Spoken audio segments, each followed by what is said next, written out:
Bem, vamos começar então a nossa palavra.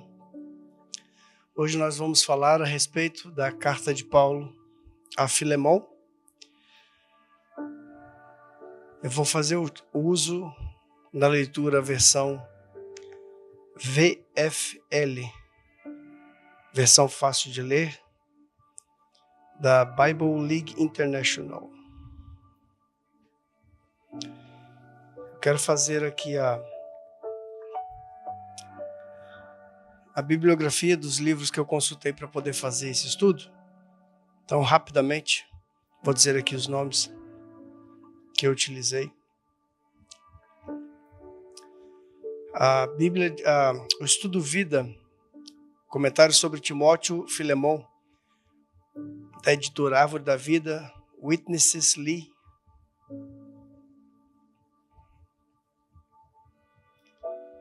Comentário bíblico Brodman. Comentário bíblico João Calvino, das Cartas Pastorais. Comentário de Filemão, Sentindo a Dor do Meu Próximo. Acho que o nome da editora é Pibawa, se eu não me engano.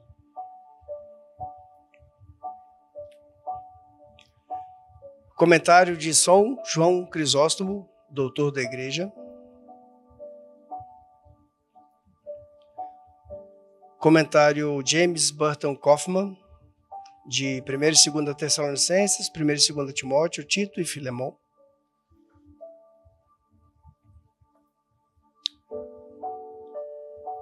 Comentário da Epístola aos Colossenses e Filemão. Comentário bíblico da editora... Como é que é o nome aqui? Peraí. Imprensa Metodista.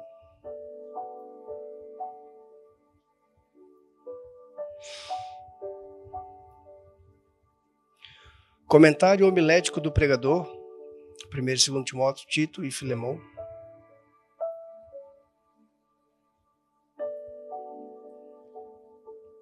Comentário bíblico Moody.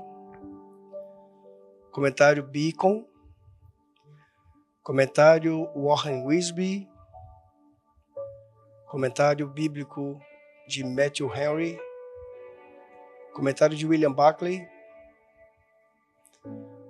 Comentário das cartas 1 e 2 Tessalonicenses, Colossenses e Filemão, de William Hendrickson.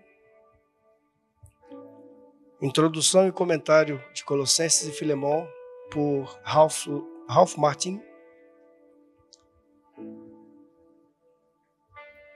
Comentário de Tito e Filemão, do reverendo Hernandes Dias Lopes, da editora Hagnus.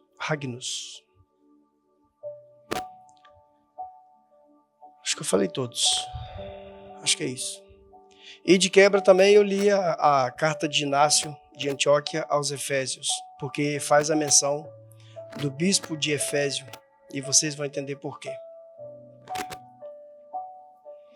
Então é assim.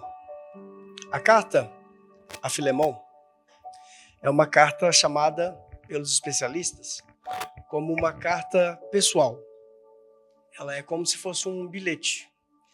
Ela entra nas cartas pastorais porque, tecnicamente, ela foi uma carta enviada para os representantes daquela igreja e também uma carta para a igreja em si. Existem alguns comentaristas, como o Ralph Martin e também John Knox, que acreditam que mesmo o Onésimo sendo propriedade, né, porque ele era um escravo, infelizmente, ele sendo propriedade de Filemão, o líder da igreja seria o Arquipos, que acredita-se ser o filho de Filemão. Mas, tecnicamente, a carta ela é escrita à igreja. Existe um comentarista que fala que essa carta, na verdade, ela pode ser considerada como uma carta perdida que Paulo escreve a Laodiceia.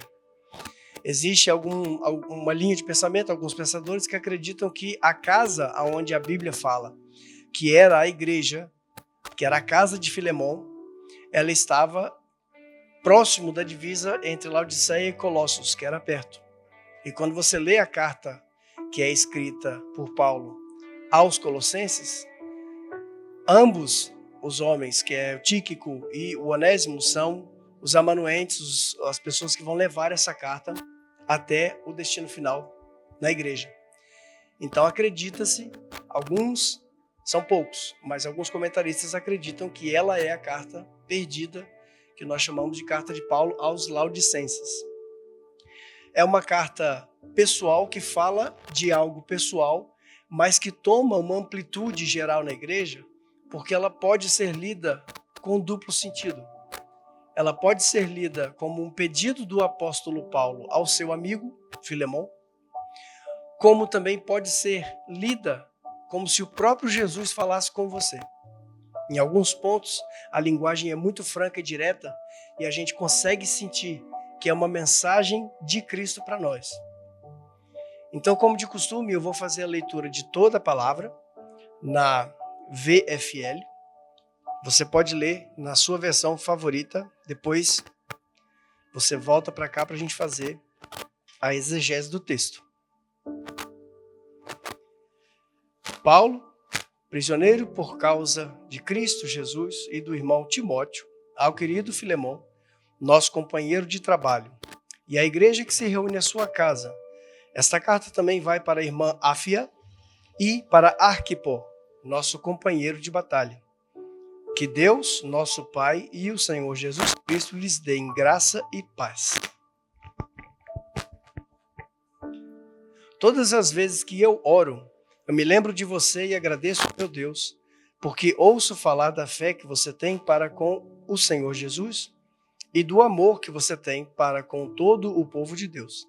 Peço a Deus que sua generosidade, a qual provém da fé que você tem, faça com que as pessoas recebam as boas coisas que acontecem entre nós no serviço de Cristo. Eu tenho sentido uma grande alegria e também tenho sido encorajado por causa do seu amor, irmão, pois o coração do povo de Deus tem sido reanimado por seu intermédio. Pois bem, ainda que eu sinta uma grande liberdade em Cristo para lhe ordenar o que convém, prefiro, contudo, pedir em nome do amor. Eu sou o que sou, Paulo, o velho, e agora até prisioneiro por causa de Cristo Jesus. Peço-lhe um favor para com Onésimo, que se tornou meu filho espiritual aqui na prisão. Antes ele era inútil para você.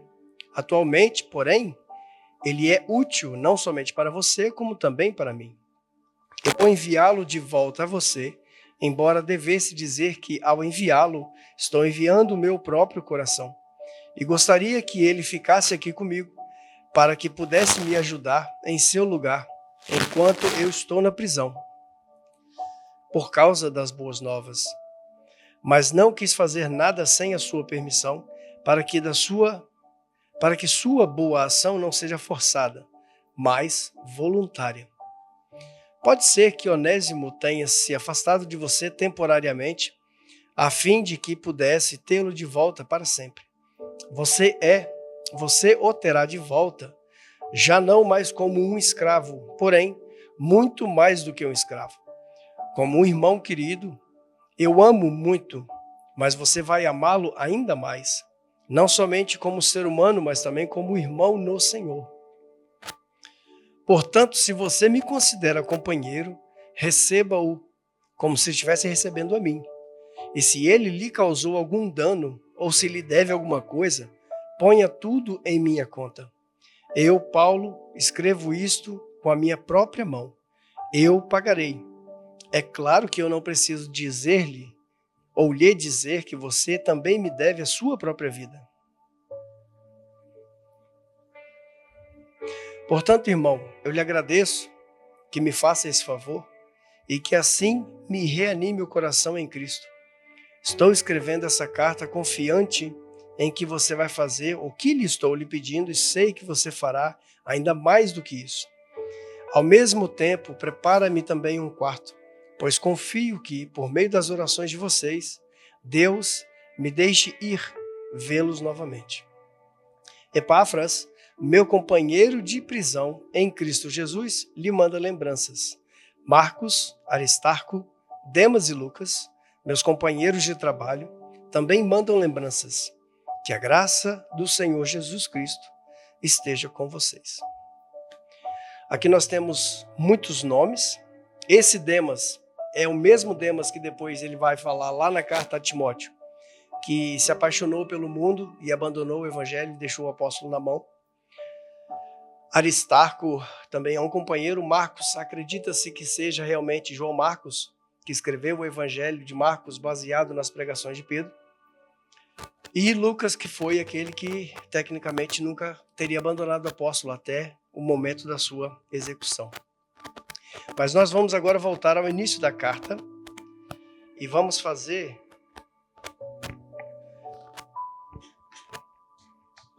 aqui uma apresentação versículo a versículo usando a Bíblia léxico grego-português.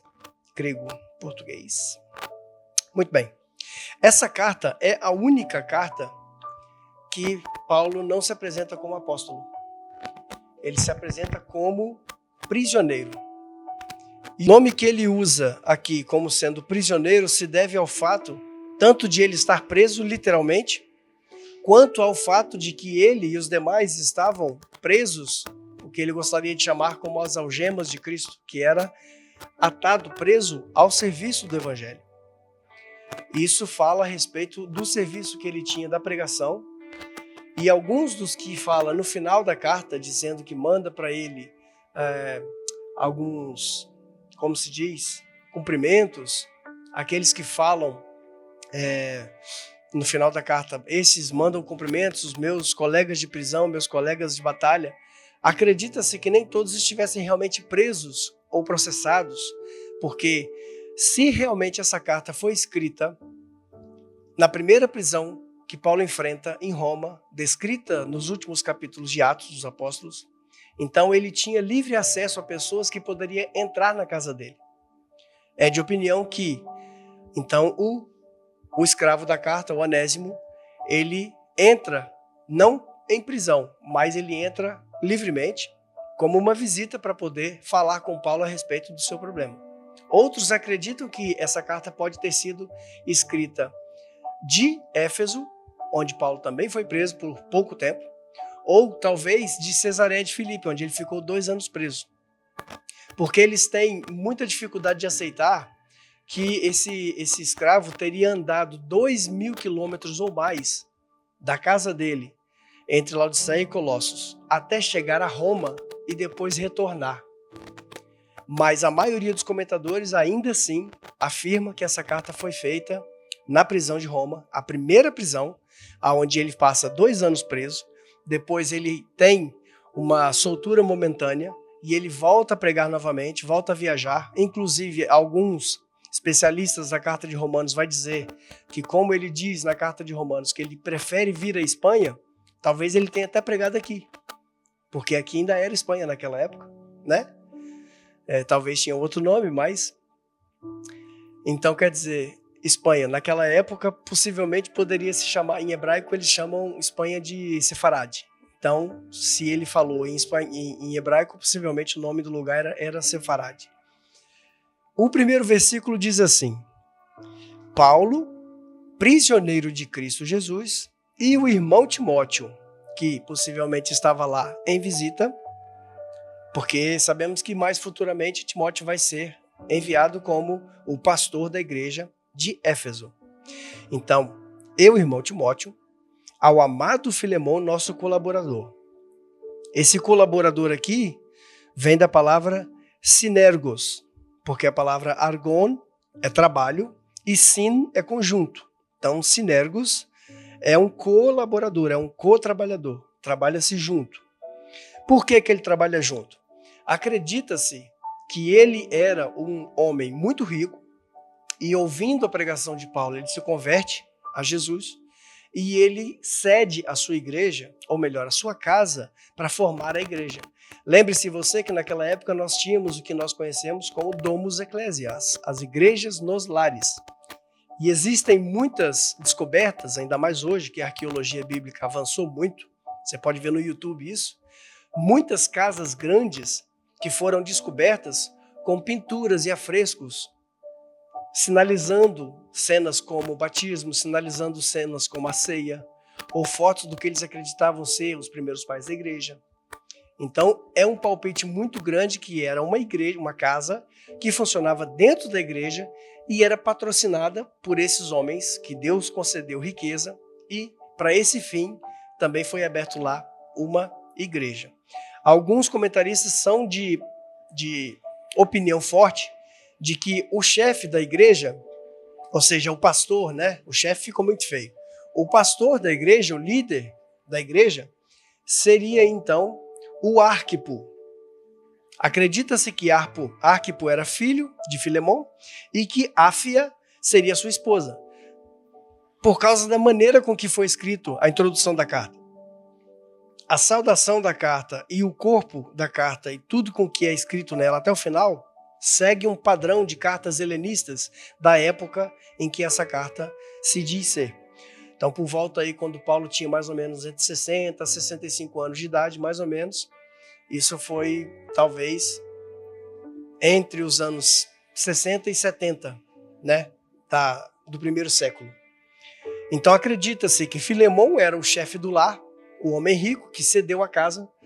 Então, Arquipo, que era seu filho, segundo essa opinião, era o pastor e ele era líder. Então, se nós acreditarmos que essa igreja que é dita aqui, ela está realmente em Colossos, então sabemos que quem abriu a igreja de Colossos foi Epáfras, né? Como nós vemos na explicação da carta aos Colossenses. Mas nessa altura aqui, Epáfras estava preso com Paulo, por causa da pregação do evangelho. Então quem assume o lugar seria Arquipo, que é o filho de Filemon. Se a teoria de que essa família ela vive realmente em Laodiceia, e essa carta seria então a carta perdida de Paulo aos laodicenses, então realmente o Epáfras era o líder espiritual da igreja, da comunidade de Colossenses, e Filemon, dono da casa, e Arquipo, o pastor da igreja, que estava na sua casa. Esse versículo 2, ele meio que desanima aquela ideia de que isso é só um bilhete pessoal, de que não seja uma carta pastoral, porque aqui está dizendo que a carta vai para Filemon, o amado nosso colaborador, e para a amada Áfia, que significa tecnicamente a esposa dele, que é o segundo nome da carta, e a Arquipo, nosso companheiro de lutas, que acredita-se ser o pastor, então, o pastor daquela igreja. E para a igreja que está na sua casa, ou seja, o problema que essa carta enfrenta e que Paulo usa para poder resolver esse problema é passado ao conhecimento de toda a igreja. Então não é uma carta pessoal de um amigo para o outro, como se acreditava. É uma carta realmente pastoral a nível de chamar para esse embate todos os membros da igreja. O versículo 3 diz graça e paz, que é o que nós conhecemos, que o apóstolo Paulo sempre faz, que graça é charis e paz, irine, é um tipo de saudação grega normal, e Paulo adota essa saudação nas suas cartas. Graça e paz a vocês da parte de Deus nosso Pai e do Senhor Jesus Cristo. Aí aqui ele entra no corpo da carta falando e elogiando o próprio Filemon. Versículo 4. Agradeço ao meu Deus, lembrando-me sempre de você nas minhas orações. Esse lembrando-me sempre de você nas minhas orações, alguns comentaristas dizem que Paulo ele era um homem que vivia em constante oração. Então, sempre que ele estava no seu momento devocional, na sua oração, em viagens ou em cadeias, e ele se lembrava daquela pessoa, ele fazia imensas orações para aquelas pessoas. Era um hábito que ele tinha. E aqui ele diz que ele está realmente feliz porque ele se lembra desse irmão nas suas orações. O versículo 5, por que ele se lembra? Ouvindo falar do amor que você tem, esse amor aqui é escrito o ágape. O amor ágape que tem um senso mais divinal. Ele é utilizado entre seres humanos, mas a máxima aceita que ele é mais representativo quando é o amor de Deus para os homens. Então, é um amor divino que você tem e da fé que você possui no Senhor Jesus e em todos os santos. Aqui essa fé, ela vem mais numa convicção da verdade, não que ele acreditasse, né, na questão colocada como sendo na igreja em si, mas é a fé que ele tem no Senhor Jesus e essa força, essa convicção da igreja que ele tinha. Para que a comunhão da sua fé se torne eficaz, no pleno conhecimento de todo o bem que há em nós, por Cristo Jesus. Comunhão aqui é quinonia, que fala a respeito da associação, comunidade, participação e convivência. Por que que ele fala isso? Ele fala isso baseado no dom que Deus deu para Filemão, que é o dom do socorro, é o dom da diaconia. Acreditando então que ele é o homem abastado, rico, que abriu a sua porta da sua casa para que a igreja se reunisse lá, nós sabemos que as igrejas do primeiro século tinham realmente um serviço de mantimentos, porque muitos dos irmãos passavam muita fome. Então, quando ele diz aqui no versículo 7, pois, irmão, tive grande alegria e consolo pelo seu amor, novamente aqui nós temos o uso, o emprego da palavra ágape, né, como amor.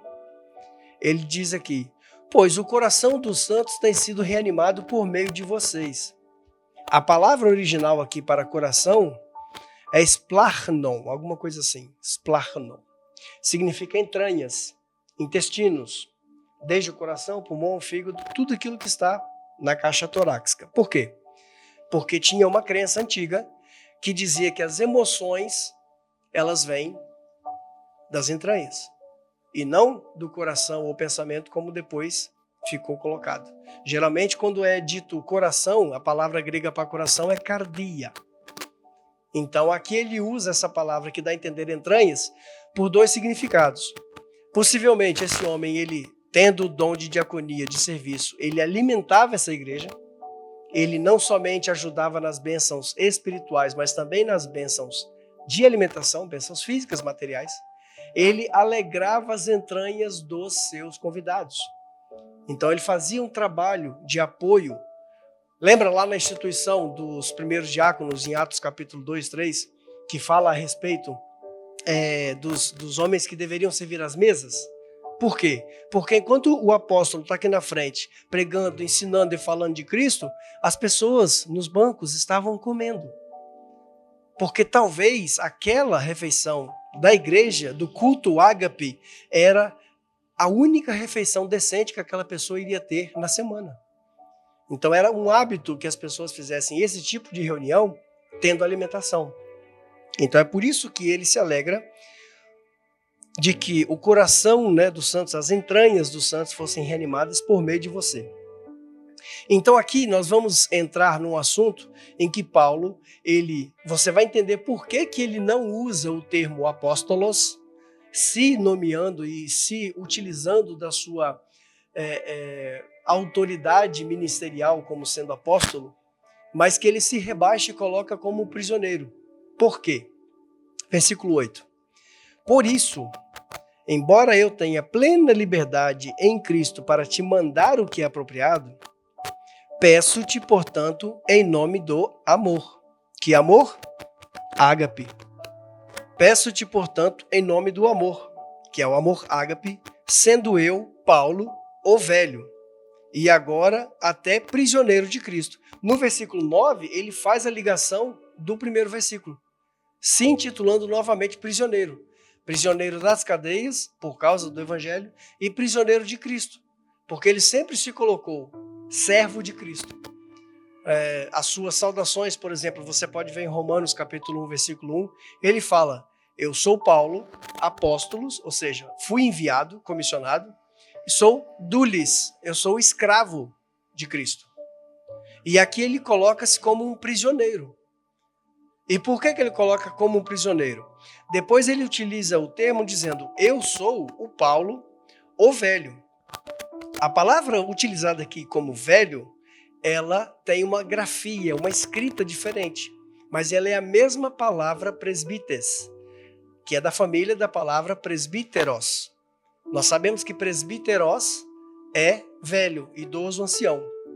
Mas presbites ou presbeutes dá o entendimento de embaixador. Lembra lá em Coríntios, quando ele fala que nós somos embaixadores de Cristo para poder fazer o anúncio das boas novas e tal? Ele se coloca como embaixador.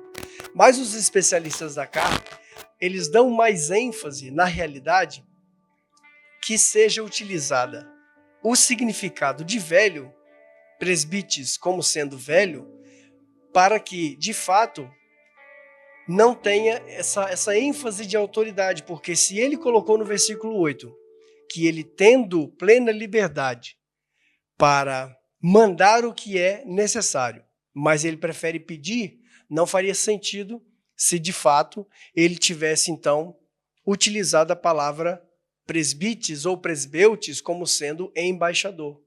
Porque se ele tira a autoridade de um lado e agora ele dá uma carteirada e faz a autoridade do outro, não faz sentido. Mas é bom saber que essa palavra aqui, ou velho, pode significar tanto ancião de presbíteros, como é da mesma família de presbeutes, que significa embaixador. Então, voltando ao raciocínio. Peço-te, portanto, em nome do amor, que é o ágape, amor que vem de Deus, sendo eu, Paulo, ou velho, vamos colocar assim, velho, né? Por que tem essa discussão? Porque nessa altura, talvez, Paulo teria no máximo 62 anos. Então, 62 anos não seria uma estimativa de alguém idoso. Embora existam algumas escritas de alguns médicos doutores da época dos helenistas, no mesmo grego que foi utilizado por Paulo nessa carta, que ele fala a respeito de que uma pessoa pode ser considerada um presbíteros ou um presbíteros a partir dos 49 anos. Então vamos colocar assim, vamos aceitar a ideia de que ele se tenha colocado como velho, e agora ele fala não somente velho, mas também prisioneiro de Cristo. Aqui você tem o duplo significativo de prisioneiro, tanto fisicamente na cadeia, como prisioneiro de Cristo, que eu falei no início. E aí ele entra então com a sua intercessão.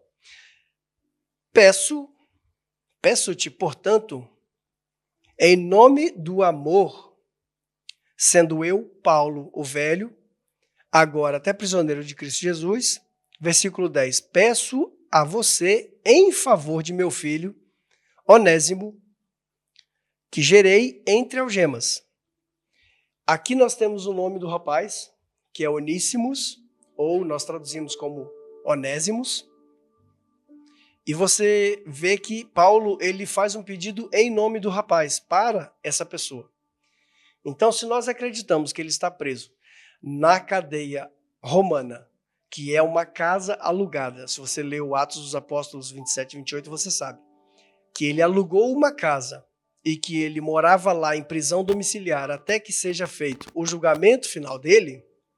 Então, esse homem, ele foi até Roma, fugido, e de repente ele acabou sendo. Então, se nós acreditamos que realmente essa carta ela foi escrita na época em que ele estava preso na sua casa, né, prisão domiciliar, que foi descrita em Atos dos Apóstolos, capítulo 27 e 28, então esse rapaz, o Onésimo, ele teve livre acesso, ele não estava preso por um delito, ele simplesmente foi até Paulo, né?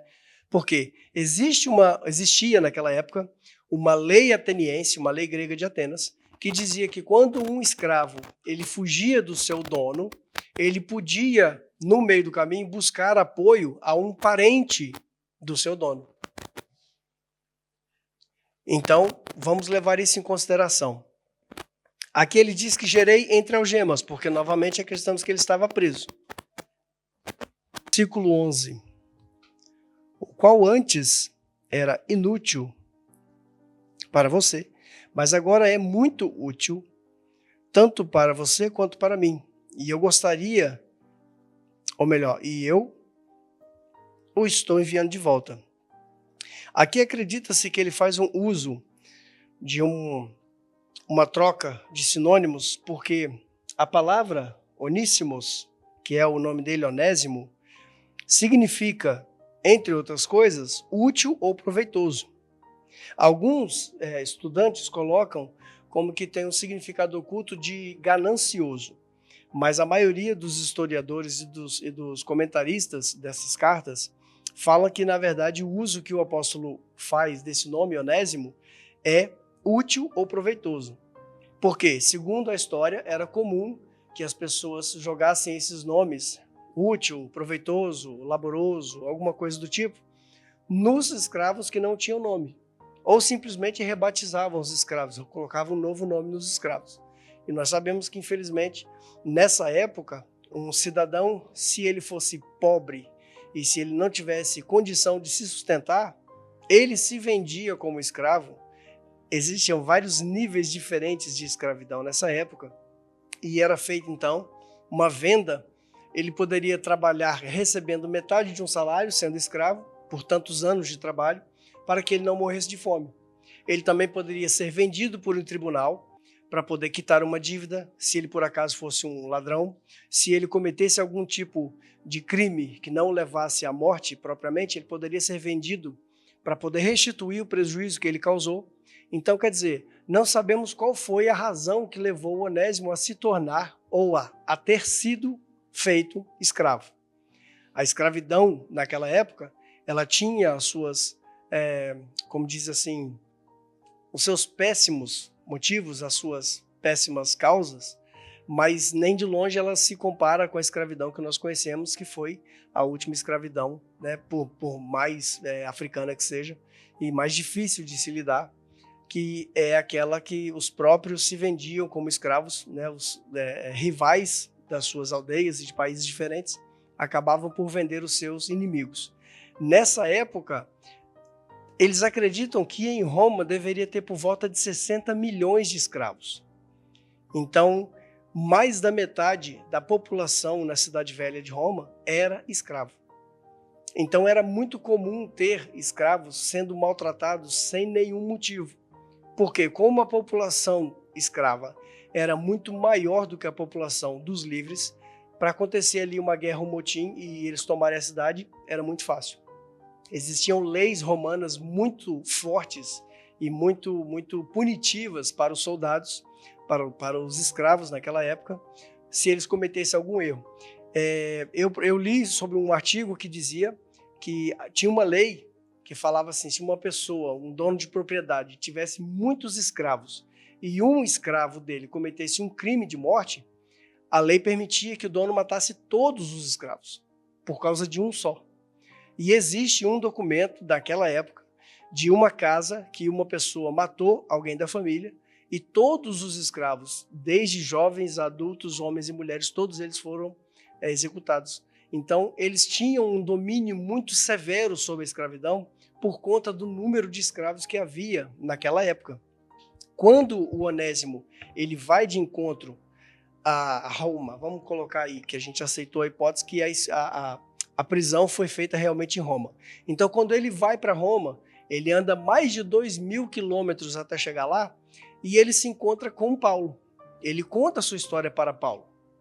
Acredita-se, então, que João Calvin, no seu comentário das cartas pastorais, João Calvin diz que certeza que ele fez um roubo.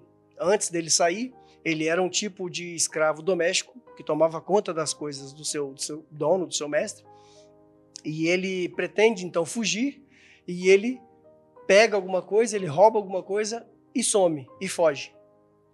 Isso é a opinião de João Calvin.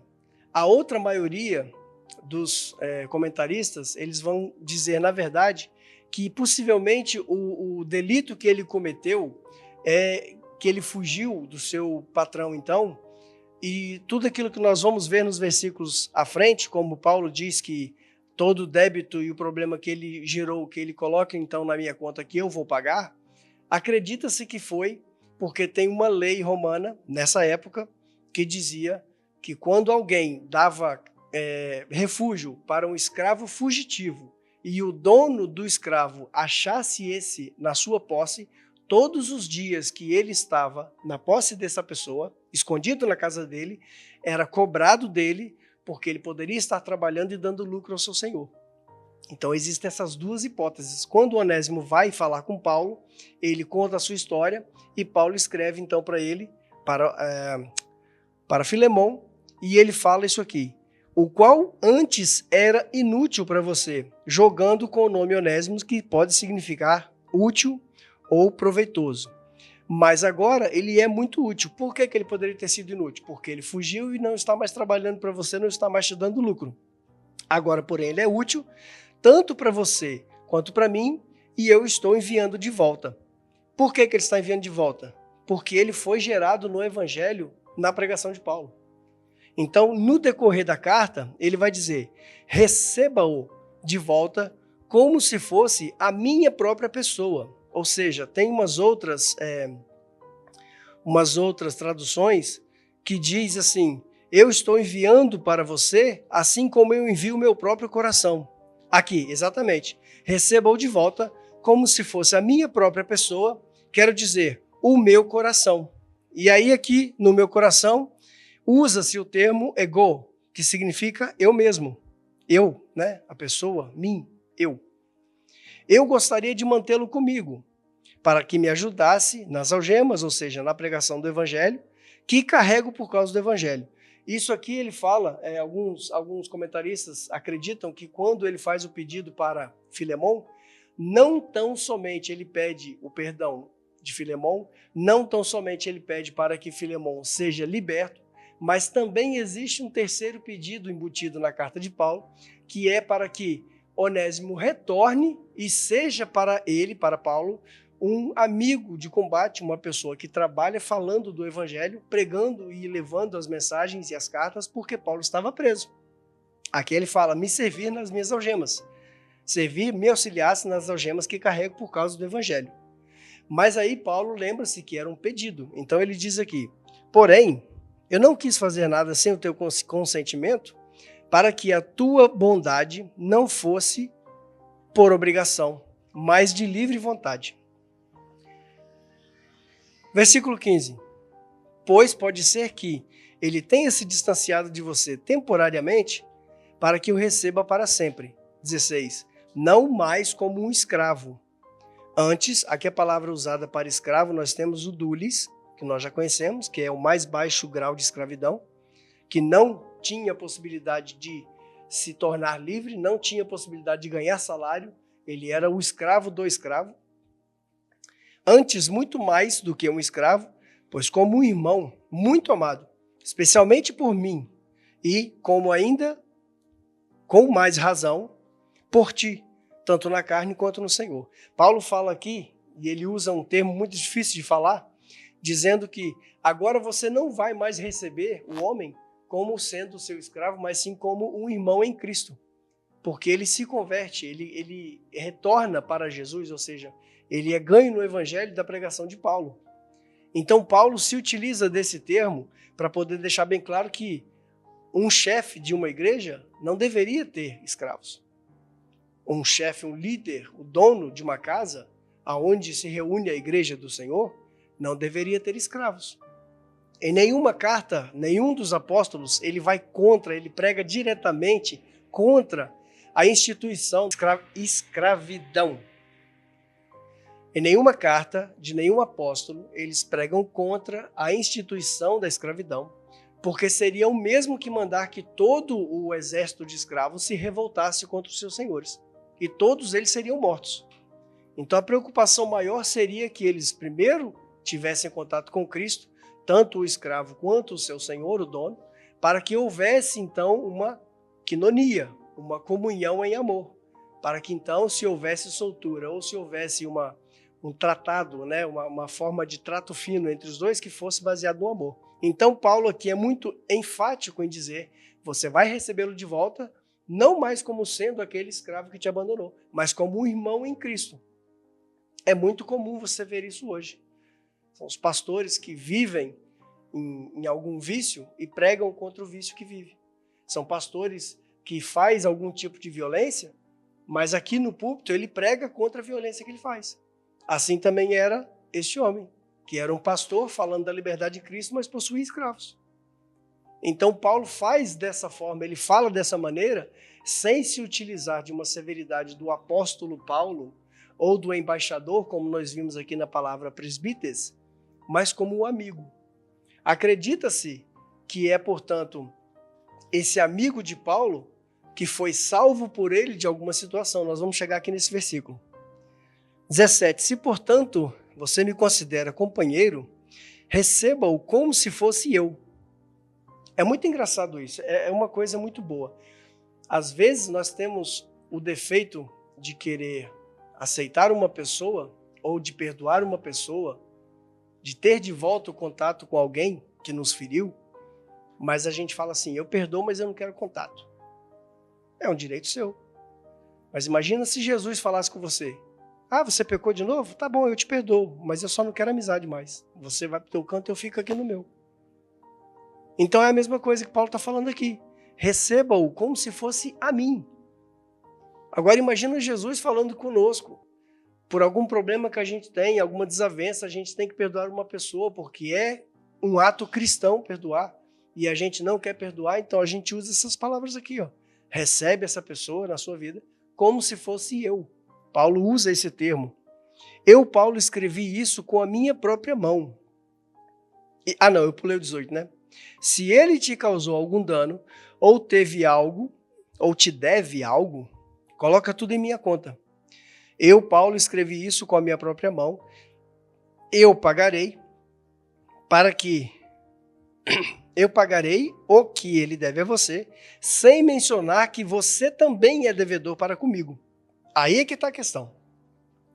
Ou seja, alguns comentaristas dizem que Paulo poderia ter recebido uma herança muito grande, o que é facilmente duvidável. Muitos comentaristas não aceitam essa opinião. Outros comentaristas falam que realmente ele tinha uma forma, um subsídio de viver, mesmo ele estando preso numa prisão domiciliar, porque quem pagava o aluguel da casa era ele. Mesmo ele estando em prisão domiciliar do Estado, mas a casa era alugada. Nós sabemos de alguns irmãos, principalmente da igreja dos Filipenses, que mandavam para ele donativos. Quando nós estudamos aqui a carta aos Filipenses, nós falamos sobre isso, sobre o agradecimento que Paulo fez pelo donativo que ele recebeu. E nesse momento aqui, então, o que é que a gente pode entender que Paulo vai pagar? Como é que ele vai pagar? Ele está preso. Será que ele está trabalhando? Ele está pregando o evangelho. Como é que ele está pregando o evangelho e trabalhando? Como é que ele vende o que ele faz? Será que ele realmente ganhou uma herança? É muito duvidável. Mas a ideia aqui em questão, e é uma opinião pessoal minha, é que ele salvou esse Filemão de alguma forma. Além do fato de ele ter pregado o evangelho, Filemão ter tido contato com ele, a graça de Cristo ter ganhado Filemão e ele ter aceito o evangelho, eu pessoalmente acredito que em algum momento da vida, seja aí um problema físico ou uma surra qualquer que Paulo sempre estava apanhando, eu acho que Paulo salvou a vida desse homem de alguma forma. Então aqui no texto ele fala, versículo 20, sim, irmão, eu me alegrarei com você no Senhor. Não, pera lá, é o 19. Eu, Paulo, escrevi isso com a minha própria mão. Eu pagarei para o que ele deve a você, sem mencionar que você também é devedor para comigo. Então é muito comum a gente ver, por exemplo, nós na nossa vida, termos que perdoar uma ofensa, um problema de uma pessoa, e às vezes a gente não quer perdoar, mas a gente aceita o perdão que vem de Deus. Então é como se Cristo estivesse falando para nós, você tem que perdoar, porque eu perdoei você, você deve a mim a sua própria vida. Nós somos criação de Deus e além de tudo que aconteceu, nós ainda fomos resgatados pelo sangue de Jesus. Lembra daquela parábola que Jesus fala a respeito do trabalhador que devia uma quantidade imensa de ouro para o seu chefe, e ele vai ser preso, ele chora dizendo que vai pagar e não sei o quê, e o chefe libera ele, perdoa a dívida, e na saída, na fila, ele pega um amigo que deve para ele 100 moedas e coloca o homem na prisão, e aí o chefe retorna com ele e fala assim, mas então, eu te perdoei uma dívida de uma vida, e por causa de um dinheiro de pinga, um trocado, você coloca o seu colega na cadeia? Então, quer dizer, da mesma forma, nós tomamos essa palavra para nós, de uma forma como se o próprio Jesus falasse isso conosco, que é muito fácil isso acontecer. Porque quando é para mim, quando eu peco, eu quero misericórdia, eu quero que Jesus me perdoe, em nome de Jesus eu quero perdão. Agora, quando o outro pisa no meu pé, quando o outro vacila comigo, aí eu quero justiça, eu quero que ele seja prejudicado. Então, esse termo que Paulo fala aqui é tudo que ele deve a você, quer seja o fato que ele te roubou ou não, quer seja pela lei romana que diz que todos os dias que ele esteve fora da sua casa, ele te deve a diária de trabalho. Todos os valores, bota na minha conta. E Paulo lembra a ele, porque você deve a mim a sua vida. Então, da mesma forma, é assim conosco e com Deus. Nós queremos que Deus seja justo com a gente, nós queremos que Deus seja misericordioso com a gente, mas quando é para nós perdoarmos e sermos misericordiosos, a gente não quer. Então, versículo 20. Sim, irmão, eu me alegrarei com você no Senhor.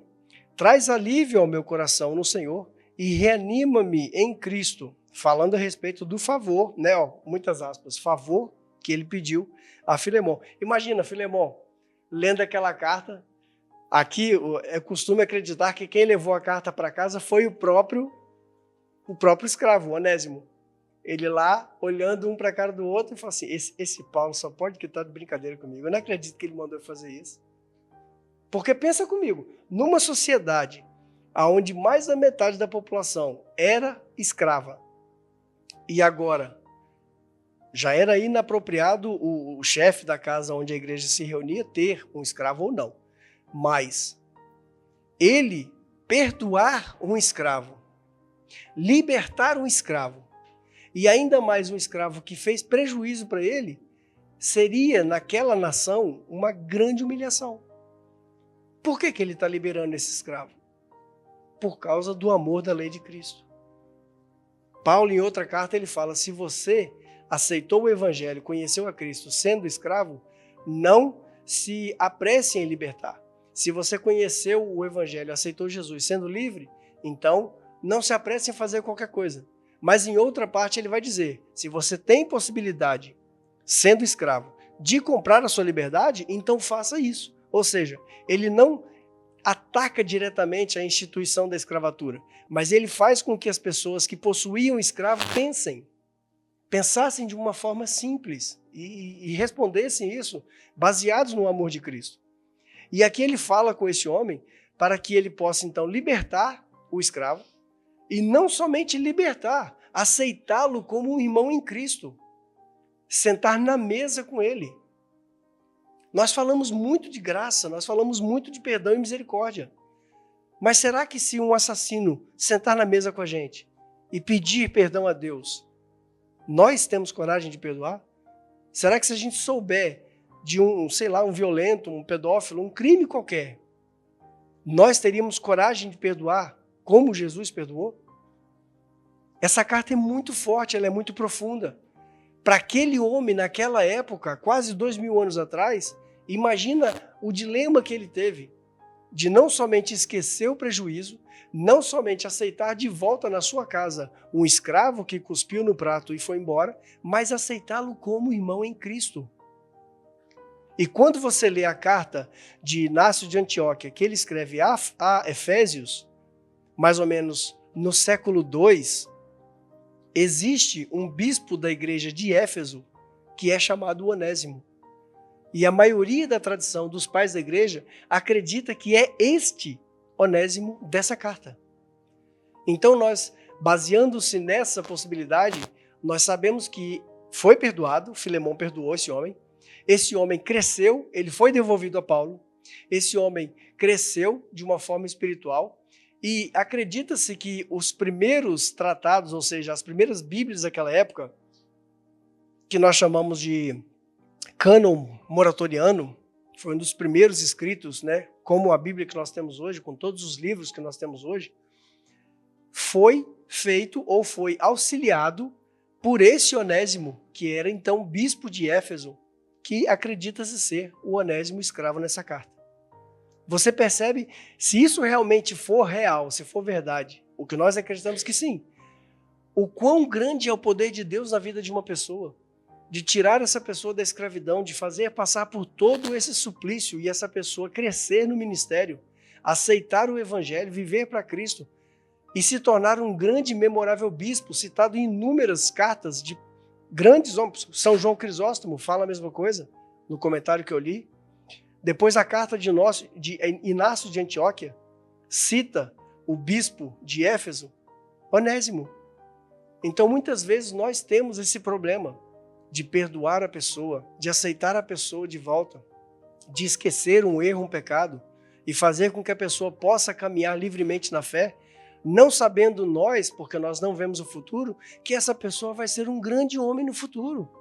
Um pregador do evangelho, um evangelista, que ele vai ser um grande homem que vai levar à frente o evangelho de Cristo. Então isso não cabe a nós. É por isso que essa carta ela entra no rolo, tanto o moratoriano, quanto ela entra na nossa Bíblia hoje, e você percebe a importância dessa carta.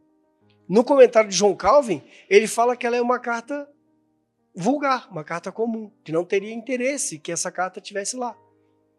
Ela é boa, ela é bonita, acredita-se na sua maioria que ela é de autoria do apóstolo Paulo, mas não tem por que ela estar lá. Agora imagina realmente a mensagem que essa carta traz para nós. De você conseguir perdoar uma pessoa que te feriu, que te magoou, e você conseguir fazer com que essa pessoa caminhe no evangelho do seu lado, e ela cresça de maneira tal a se tornar um grande homem, uma grande mulher, na propagação do evangelho. E nós cremos que ele realmente se tornou o grande bispo Onésimo de Éfeso. Então você percebe, aqui depois ele fala, versículo 21, escrevi a você confiando na sua obediência, sabendo que você fará ainda mais do que eu estou lhe pedindo. E agora a gente entra no saudação final e despedida. E ao mesmo tempo, prepara para mim também um lugar para ficar, pois espero que, por meio das vossas orações, eu serei restituído a vocês. E ele fala aqui sobre o retorno. Essa é uma das maiores indicativas de que realmente era a prisão de Roma, porque nós sabemos que Paulo foi liberto da prisão de Roma e ele voltou a pregar o evangelho. Então, de fato, ele seguiu, visitou outras igrejas e ele voltou para esse lugar novamente. Aqui nós vemos a confiança de um homem que tinha certeza da morte por causa da pregação do evangelho, mas é uma certeza de que confiava na vontade de Deus, no bom nome de Cristo para libertá-lo da cadeia. Em Filipenses nós vimos ele dizer que posso todas as coisas naquele que me fortalece, posso ter comida e posso não ter. Aí vamos fazer uma paráfrase aqui, eu posso estar preso, eu posso estar solto. Mas isso não impedia que ele, dentro da cadeia, orasse a Deus e contasse com as orações dos irmãos em volta para que ele conseguisse a sua liberdade. Então ele diz que ele vai fazer uma visita depois nas suas orações. Ou seja, e se Filemão dissesse que não ia liberar o homem?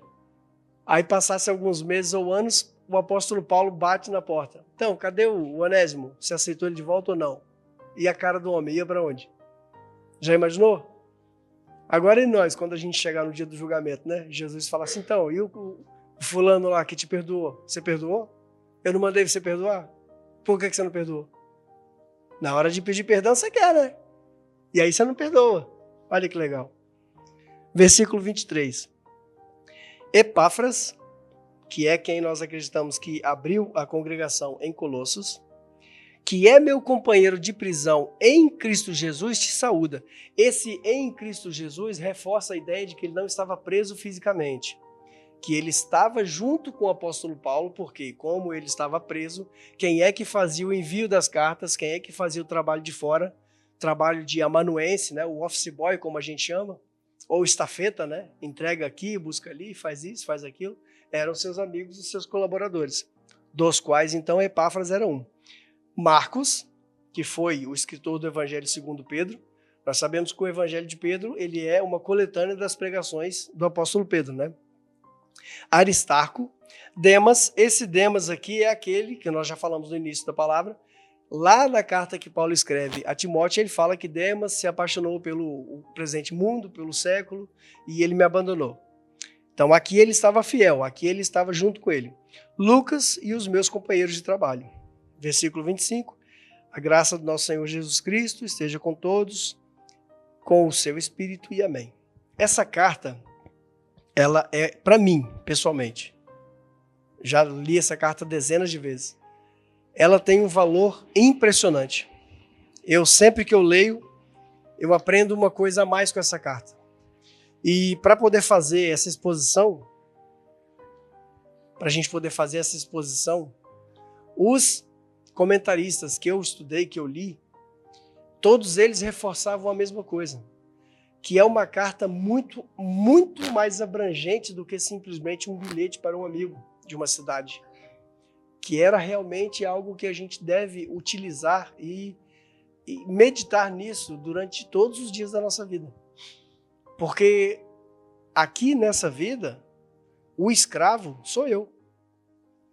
Ou nós somos escravos do pecado para a condenação eterna, ou nós somos escravos de Cristo para termos a ressurreição e a vida eterna. Então, tudo depende de como nós encaramos a vida baseados no Evangelho. Quando o apóstolo escreve essa carta e quando ele fala a respeito, quando ele escreve essa carta e quando ele fala a respeito dessa liberdade, eu particularmente, eu sinto como se fosse o próprio Cristo falando de mim para o Pai. E intercedesse diante de Deus em meu nome, em meu favor. Porque nós causamos prejuízo a Deus, nós deixamos de trabalhar para Deus, nós fugimos. E nós nos tornamos novamente, dia após dia, escravos do pecado. Se nós não tivermos consciência do nosso trabalho para Deus, do valor que foi pago por nós, não porque nós éramos especiais, mas porque o nosso crime era absurdamente grande. Então essa carta ela é muito forte. Espero que vocês tenham aproveitado, tanto quanto eu aproveitei, estudando essa carta durante a semana e hoje aqui na pregação, e que Deus possa abençoar a nossa vida. Amém? Pai, em nome de